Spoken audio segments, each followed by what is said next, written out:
Hello प्यारे बच्चों, good morning. स्वागत है आपका अपने परिवार में। चलिए, तो आज हम लोग फाइनली इंग्लिश का गेस समरी करने वाले हैं। ठीक है, तो जैसे कि इंग्लिश का सारा क्वेश्चन करा दिया गया था, क्वेश्चन आंसर सब गेस क्वेश्चन करा दिया गया है। एप्लीकेशन जैसे जैसे एप्लीकेशन कराए हैं वैसे ही लिख करके आना है। ठीक है, जैसे फॉर्मेट ट्रिक बताए हैं सेम उसी प्रकार लिख करके आना है। जैसे आज भी एग्जांपल में कुछ कुछ हम बता देंगे एप्लीकेशन कैसे लिखा जाता है। एक्सप्लेनेशन प्रोज और पोएट्री दोनों का हम बता दिए। ठीक है, इसी तरह आप लोग एग्जाम में लिख करके आएंगे। तो चलिए, आज हम पहले समरी का गेस देखेंगे। ठीक है, चलिए गेस समरी का देख लो कैसे क्या क्या है गेस, आप बस उतना ही करके जाना है। गेस समरी, ठीक ना। और मिलान करने वाला तो आपको पता ही होगा, मिलान करने वाला आपको पता है ना। चलिए, तो समरी का गेस कर लो। सबसे पहला सॉन्ग ऑफ माई सेल्फ, अच्छा लाइन से लिखा देते हैं। ठीक है, चलिए पिछला बार आ गया था आपका sweetest love I do not वो, तो इस बार बहुत कम चांस है। तो सॉन्ग ऑफ माई सेल्फ इस बार, चलिए सॉन्ग ऑफ माई सेल्फ आप लोग लिख लो। सॉन्ग ऑफ माई सेल्फ इतना बड़ा बड़ा लिखते हैं कि आपका 144 पे भी देखोगे ना क्वालिटी करके फिर भी दिखेगा। ठीक है, ये मोस्ट भी आया है, कहोगे तो इसका हम पूरा लिखवा देंगे समरी। ठीक है, ये सिर्फ क्वेश्चन हुआ सॉन्ग ऑफ माई सेल्फ, आप लोग निकाल करके क्वेश्चन जहाँ भी होगा इसका आंसर क्वेश्चन बैंक में ढूंढ लेना और सॉन्ग ऑफ माई सेल्फ वहाँ से याद कर लेना। ठीक ना। दूसरा में आप लोग लिख लेंगे द सोल्जर, हम बोले हैं द सोल्जर पिछले बार पूछा हुआ था। हाँ, तो चलिए मैकेविटी द मिस्ट्री कैट इस बार पूछेगा। Macavity the mystery cat, Macavity the mystery cat. ठीक है, आपको हम समरी पीछे भी कराए हैं, आप अगर पीछे क्लास किए हैं तो आप इस क्लास को नहीं करिए। ठीक है, क्योंकि उसमें समरी गेस क्वेश्चन हम बता दिए थे, उसमें लगभग हम 5 से 6 गेस क्वेश्चन समरी में बताए थे। सेम उसी में से आएगा, उससे बाहर आ ही नहीं सकता है, समझा। तो आज सेम वही बात है, उसमें जैसे जैसे गेस हुआ था लगभग गेस सेम ही रहेगा, एक दो कहीं चेंज हो जाएगा। ठीक है, हम क्या आपको क्या बोले थे कि एग्ज़ाम के टाइम में हो सकता है चेंज भी हो सकता है, नहीं तो सेम रह सकता है, समझा। अगर वो कर भी लिए हैं ना, बस उससे बाहर तो अभी नहीं करेगा, ये तो पक्की बात है।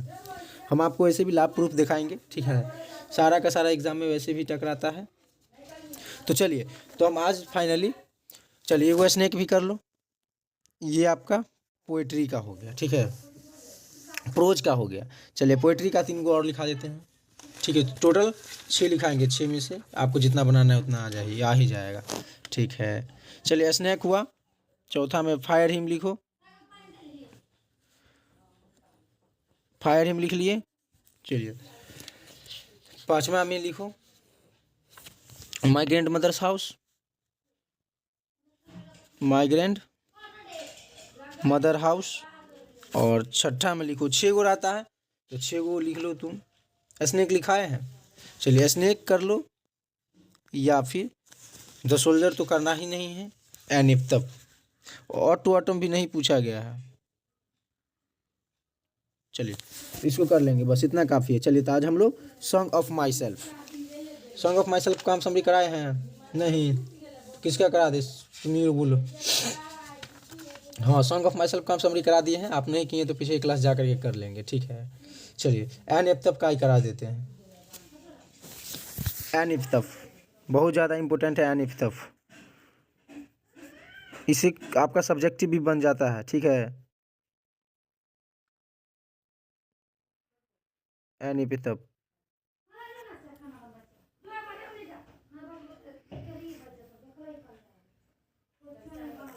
चलिए एन इफ तब है।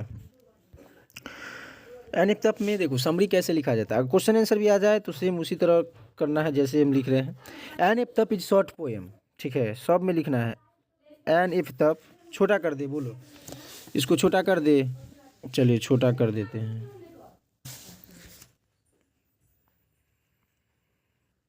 N epitaph is a short story, is a short story, short poem. इसको लिखा कौन है, composed by Walter de la Mare, Walter de la Mare. An epitaph is a short poem composed by Walter de la Mare. मतलब an epitaph जो है ना, N एफ्तफ द्वारा रचित मतलब शॉर्ट पोएम है, और इस कविता का लेखक वाल्टर डी लैमर है। समझ गए? चलिए आगे बढ़ते हैं। देखो तुमको जो है ना मिलान करने वाला अच्छा से करके जो है जाना है। मिलान करने वाला से 10 मार्क्स तुम्हारा वैसे हो जाएगा। एगो समरी बनाना, ठीक ना, एगो समरी आपको बनाना है। एगो समरी से ज़्यादा नहीं बनाएंगे, नहीं तो आप गड़बड़ा जाओगे, फंस जाओगे, मार्क्स भी कम मिलेगा। मिलान करने वाला में 10 में 10 मिलेगा अगर पूरा का पूरा सही रहेगा तो। मिलान करने वाला में क्या आएगा, जैसे इधर दे देगा आपका एन एफ्तफ, और इधर दे देगा आपका ये ए में है, और ये तीसरा में दे देगा आपका, इसका आंसर रहेगा तीसरा में एन एफ्तफ का क्या होता है, वाल्टर डी लैमर। तो वाल्टर डी लैमर रहेगा, आपको ऐसे मिलाना है, आंसर लिखना है पहला का दूसरा, फिर बी का तीसरा, जैसे होगा आपका आंसर वैसे लिखना है। हम आप लोगों को ये सब समझा दिए, ठीक है। तो ये समरी लिखाने का कोई ज़रूरत नहीं है, आप फ्री में टाइम पास, फालतू में टाइम पास करोगे, इससे अच्छा है कि आप लोग डायरेक्ट बुक से उठा करके पढ़ लोगे, ठीक है। चलिए तो हम आपको बताते हैं एप्लीकेशन के बारे में। अब एप्लीकेशन के बारे में, एप्लीकेशन आपको क्या करना है, देखो एप्लीकेशन ऐसे लिखना है ताकि फुल में फुल मार्क्स मिल जाए, ठीक ना। एप्लीकेशन लिखने का एक ही तरीका है। सबसे पहले आपको ऊपर में क्या लिखना है, टू द प्रिंसिपल लिखना है, ठीक है, टू द प्रिंसिपल लिखना है। तो चलिए टू द प्रिंसिपल लिख लो, टू द प्रिंसिपल, आप टू द प्रिंसिपल लिख लोगे। उसके बाद यहाँ पे आप स्कूल का नाम या जो भी ऑफिसर ऑफ ऑर्गेनाइजेशन लिख लेना, officer of name organisation, officer name of organisation होगा, नेम ऑफ ऑर्गेनाइजेशन, मतलब कि यहाँ पे आपका जो भी स्कूल वगैरह कोई भी नाम होगा वहाँ पे लिख लेना। अगर प्रधानाचार्य के पास का रहा है तो यहाँ पे स्कूल का नाम लिखना है, ठीक है, स्कूल नेम, समझ जाएंगे। स्कूल नेम के बाद आपको थ्राउट लिखना है, जैसे हिंदी में द्वारा लिखते थे, थ्राउट लिखेंगे। थ्राउट में जो भी रहेगा आप क्वेश्चन टू अकॉर्डिंग लिख देंगे। उसके बाद सब्जेक्ट होता है, एक ही पेज में, एक पेज से बाहर नहीं आना है।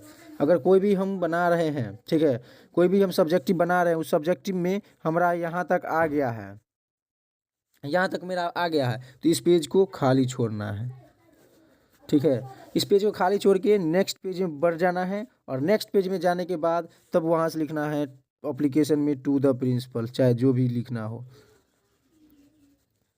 ठीक है। यहाँ पे स्कूल वगैरह का नाम लिख देना है, ठीक है। उसके बाद throughout, question to according, subject जैसे हिंदी में लिखते थे, क्वेश्चन टू अकॉर्डिंग। उसके बाद रिस्पेक्टेड सर या मैम, अगर मैम रहे तो मैम, सर रहेगा तो सर। उसके बाद कॉमा दे करके यहाँ के नीचा से, उसके बाद नीचा से लिखना क्या है, विथ ड्यू रिस्पेक्ट। देखो पन्ना चेंज नहीं करना आपको, एक ही पन्ना में लिखना है। एंड हम्बल सबमिशन, आप लोग सिर्फ समझो, लिखना नहीं है, राइटिंग उतना मायने नहीं रखता है, ठीक है। यहाँ मतलब आपको समझ में नहीं आता तो जान करके हम वैसे लिखते हैं, ठीक है। और कहोगे तो हम अच्छा से लिख भी सकते हैं। Humble submission, I would like say do that, I would like say to that. उसके बाद क्वेश्चन टू अकॉर्डिंग कुछ लिख देंगे। उसके बाद फिर पैराग्राफ चेंज करके लिखना है, आई देयर फॉर रिक्वेस्ट, ऐसे ही करके आपको लिख देना। हम जैसे कि हम पीछे की क्लास में लिखाए हुए हैं, आपको सिर्फ आइडिया दे रहे हैं ताकि एग्जाम के टाइम में अगर भूले हुए होंगे तो सब याद आ जाएगा, समझा। तो चलिए ये हो गया। तो इंग्लिश में अगर ऐसे बना करके आते हो ना, ठीक ना, तो आपको कम से कम अगर ऑब्जेक्टिव तुम्हारा 50 में अगर 45 भी सही हो गया ना तो तुम्हारा 85 प्लस मार्क्स रहेगा, ठीक ना, ये गारंटी देता हूँ। जैसे जैसे मैं एप्लीकेशन, ठीक है, एक्सप्लेनेशन, प्रोज और पोइट्री का 8 मार्क्स का तो यही हो गया, 5 मार्क्स का ये हो गया, 10 मार्क्स तो मिलाने हो गया, 5 मार्क्स का तो समरी ये हो गया, तो ये सब बनेगा नहीं। सो बोलो, बहुत ईजी मेथड सब है, आप इस तरह बना लेना है। हाँ, बहुत बच्चे पूछ रहे थे सर जी लेटर लिखना है, तभी तो हो गया आपका एप्लीकेशन, और लेटर लिखना है तब, लेटर लिखना है तो सबसे पहले ई को नाम में हम लिखेंगे एग्ज़ाम हॉल, एग्ज़ाम हॉल लिख करके यहाँ पे डेट लिख देंगे, ठीक है। और उसके बाद एक ठीक सामने ही नीचे वाले लाइन से माय डियर, माय डियर। उसके बाद आपको लिखना है यहाँ से जो भी लिखना हो, much water has flowed down the bridge, ठीक ना, इसी तरह लिख देना है। वैसे भी हम आपको क्या बताएं, लेटर एग्ज़ाम हॉल में लिखना नहीं है आप लोगों को। लेटर नहीं लिखना है, हमेशा एप्लीकेशन का उपयोग करना है। एक्सप्लेनेशन क्या क्या बनाना है हम आपको बता देते हैं। देखो, सबसे पहली बात तो ऑब्जेक्टिव बनाएंगे। अब 5 मार्क्स वाला में मिलान करने वाला बनाएंगे 10 मार्क्स का। एक समरी बनाना है 5 मार्क्स का, ठीक है। क्वेश्चन आंसर रहेगा 10 गो, 5 गो रहेगा 10 मार्क्स का। चलिए, और क्या रहता है, एप्लीकेशन 5 मार्क्स का, एक्सप्लेनेशन, प्रोज और पोएट्री दोनों का बनाना है, ठीक है। 8 मार्क्स का रहेगा ये। बस आपको इससे ज़्यादा नहीं बनाना, जैसे हम बता रहे हैं बस उतना ही चीज़ सब बनाएंगे। एप्लीकेशन में आपको या करके लेटर भी रहेगा, तो लेटर को नहीं बनाना है। एक्सप्लेनेशन बनाना है आपको, ठीक है। मिलान करने वाला 2 गो बना लोगे तो समरी 1 को बनाना है, ठीक। तो आप लोग इसको फॉलो करेंगे, ठीक है। तो फाइनली आप लोग का रिजल्ट अच्छा ही आएगा। बस आज के लिए इतना ही था, तो आप लोग इसको अच्छे से कर लेंगे, समझा। अब बात रही ऐसे पे, तो ऐसे हम क्वेश्चन का ट्रिक बता दिए, ऐसे कैसे बनाया जाता है उसका हम ट्रिक बता दिए हैं, समझा। और गेस भी करा दिए हैं, गेस क्वेश्चन ऐसे का करा दिए हैं, ठीक ना। आप पीछे क्लास में जा कर के देख सकते हो, वहाँ करा दिए हैं। अगर आप लोग नहीं किए हैं तो वहाँ पीछे क्लास जाकर कर लेंगे। और उसमें हम 3 गो ऐड भी किए हैं न्यू वाला, ठीक ना। और न्यू वाला से एक बार कर लेना, क्योंकि मॉडल सेट वगैरह में आया था ऑनलाइन एजुकेशन। आपका गेस पीछे है, लेकिन हम नया और ऐड किए हैं, ठीक ना। नया एडिंग किए हैं ताकि उससे नहीं आए तो इससे आ जाए, और इससे नहीं आए तो उससे आ जाए, ठीक है। डिसिप्लिन, ये आपका ब्रिलियंट के क्वेश्चन बैंक में मिल जाएगा, ठीक है। इलेक्ट्रॉन होता है एक, ये आपका न्यू हम कहाँ से लाए हैं, तो क्वेश्चन बैंक से। लगभग 2 घंटा लगा है हमको इसको प्रूव करने में जी इस बार आएगा या नहीं आएगा, सोच करके दिए हैं, ठीक है। संभावना ही रहता है एग्जाम में टकराने का, वैसे तो आप लोग के ऊपर रहता है जो आप लोग बनाते कैसे हैं। बस आप लोग राइटिंग, हैंड राइटिंग आप लोगों का अच्छा होना चाहिए। हिंदी इंग्लिश यही मायने रखता है, ठीक ना। और इंग्लिश के बाद आप लोग का क्या चीज़ का एग्ज़ाम है, कौन सब्जेक्ट का, आप लोग कमेंट बॉक्स में बताएंगे कि कौन सब्जेक्ट का एग्ज़ाम है। अगर फिजिक्स का हो ही गया फिजिक्स का, केमिस्ट्री का होगा तो केमिस्ट्री बताना, बायोलॉजी का तो हो ही गया, अगर हिंदी का होगा तो हिंदी बताना। जो सब्जेक्ट का होगा आपका कमेंट बॉक्स में बता देना है, ठीक है। तो अब आज की क्लास में इतना ही रहने देते हैं। Thank you, take care all of you. Next class में अगर हिंदी होगा या केमिस्ट्री होगा तो उसका हम PYQ करा देंगे, ठीक है, MCQ करा देंगे। हाँ, बात एक और रही इंग्लिश का MCQ के लिए, ऑब्जेक्टिव के लिए, तो ऑब्जेक्टिव में हम जितना कराए हैं 17 से 18 क्लास था, हम शुरू से बोल रहे हैं इसको कर लोगे तो 85 प्लस मार्क्स ईजिली आएगा। ईजिली कहने का मतलब कि तुम्हारा 50 गो ऑब्जेक्टिव में से तुम्हारा 40 गो ऑब्जेक्टिव ईजिली सही होगा, समझा। क्योंकि तुम्हारा 60 गो ग्रामर से पूछता है, कितना,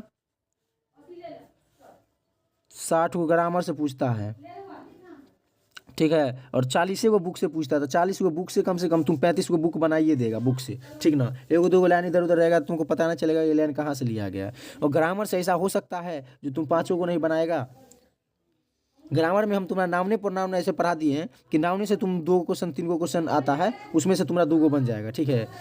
तो चलिए, तो आप लोग इसी तरह अच्छे से एग्ज़ाम देंगे, ठीक है। इसके लिए बेस्ट ऑफ लक इंग्लिश के एग्ज़ाम के लिए, क्योंकि इंग्लिश में अच्छा मार्क्स लाना है, मेन सब्जेक्ट आपका हिंदी इंग्लिश में बेस्ट स्कोर करना है, ठीक है। हिंदी इंग्लिश में अगर अच्छा स्कोर कर लेते हो तो आपका ऑटोमेटिक सारा मार्क्स बढ़ जाएगा, ठीक है। चलिए, तो अब और कोई भी क्वेश्चन डाउट है तो आप लोग बोलिए। हो गया ना सारा चीज़, और कुछ भी है? अगर है कुछ भी तो अभी ही बोल दो, क्योंकि अब टाइम नहीं है, ठीक है। बहुत सारे बच्चे को बायोलॉजी में क्वेश्चन बनाने में कठिनाई सामना करना पड़ा, तो यहाँ जो बच्चे बढ़े थे स्टडी विद सुरेश से, उसको कोई भी दिक्कत नहीं हुआ। इसलिए आप सभी भाई बहन मित्र जो भी होंगे उसको बोलो न्यू बैच ज्वाइन करने के लिए। 17 फरवरी से बिल्कुल फ्री ऑफ कॉस्ट रहेगा, यूट्यूब पे ही रहेगा, ठीक है। कोई चार्ज नहीं लगेगा आप लोगों का। पूरा थ्योरी MCQ सारा चैप्टर वाइज चलते रहेगा आप लोगों का class, back to back class चलते रहेगा। और प्ले लिस्ट बना दिया जाएगा, उससे आप कर सकते हो। अब PDF के लिए, PDF के लिए बहुत बच्चे बार बार बोलते हैं, अब तो आप लोग का एग्ज़ाम आ गया, फिर भी आप लोग टेलीग्राम चैनल, टेलीग्राम पे ग्रुप बना हुआ है, ठीक है। टेलीग्राम पे group study with Suresh search करोगे, स्टडी विथ सुरेश सर्च करोगे तो आपका आ जाएगा, उसमें ज्वाइन हो जाना है, ठीक। चलिए ज्वाइन हो जाएंगे आप लोग।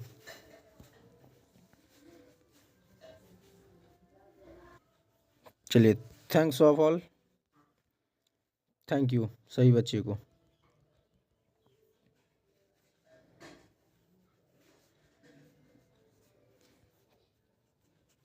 बेस्ट करके आना है, एग्ज़ाम में 4 के आना है, कोई दिक्कत नहीं होगा।